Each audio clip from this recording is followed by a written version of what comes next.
O Siôn, fi newydd fod yn siarad gyda'r capten Danny Redmond, a mae fe newydd dweud bod chi'n siomedig, bod chi wedi colli i Fiorentina. Fi'n credu mae hwnna'n dweud y cyfan o ran perfformiad y seintiau hynna. Yndi, da ni gyd yn teimlo'r un peth, dwi'n meddwl. Just y manner nath y gols mynd i fewn, dwi'n gwybod, ond nath ni'n gwneud yn rili da. Yn dod yma cyn y gêm, dwi'n meddwl bod yna neb yn disgwyl y sgorlein yna, ac yn i fod yn disappointed efo colli hynna. 2 gol i dim, mae o'n dweud y cyfan, dwi'n meddwl. O ran cynllun y gêm, pa mor hapus oedd Craig Harrison? Achos nathoch chi wneud bywyd yn eitha anodd i dîm o Serie A sydd wedi cyrraedd rownd derfynol y gystadleuaeth yma, mae 2 flynedd diwetha.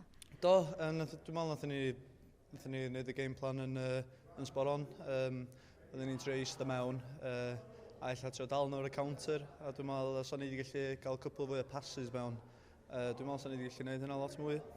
I tîm bersonol, amseryn llynedd o ti'n ware ar yr ofal i Gaernarfon, ti newydd ddechrau yn erbyn Fiorentina, un o gewri'r Eidal, faint i ti wedi mwynhau'r profiad yma?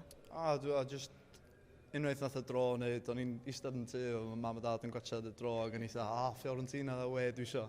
So pryd oedd hwnna allan, mae o just yn, pryd ti'n chwarae fatha, yn cael glyd yn Blaen y Ffestiniog, pryd o'ch ti'n 16, o'ch ti byth yn meddwl sa'ch ti'n gallu chwarae fel yn stadiums fel yma. So mae o just i bod yn eye-opener mawr a just experience na i byth angofio.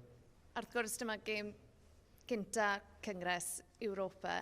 Faint o hyder i chi mynd i allu cymryd o'r perfformiad yma a gobeithio achosi bach fwy o siocs yn y gystadleuaeth? Ie, gobeithio. Dwi'n meddwl nawn ni gymryd hyder mawr o hwn fan.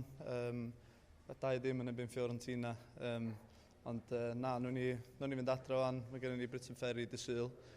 So nawn ni edrych ymlaen at hwnna fan. A just gobeithio fydden ni cicio on yn y competition yma fan a pigo pwyntiau fyny. Ie, chi'n mynd i Lansawel. Mae rhain yn croesawu AC Milan. Mae hwnna'n gweud y cyfan. Siôn Bradley, diolch yn fawr. Diolch.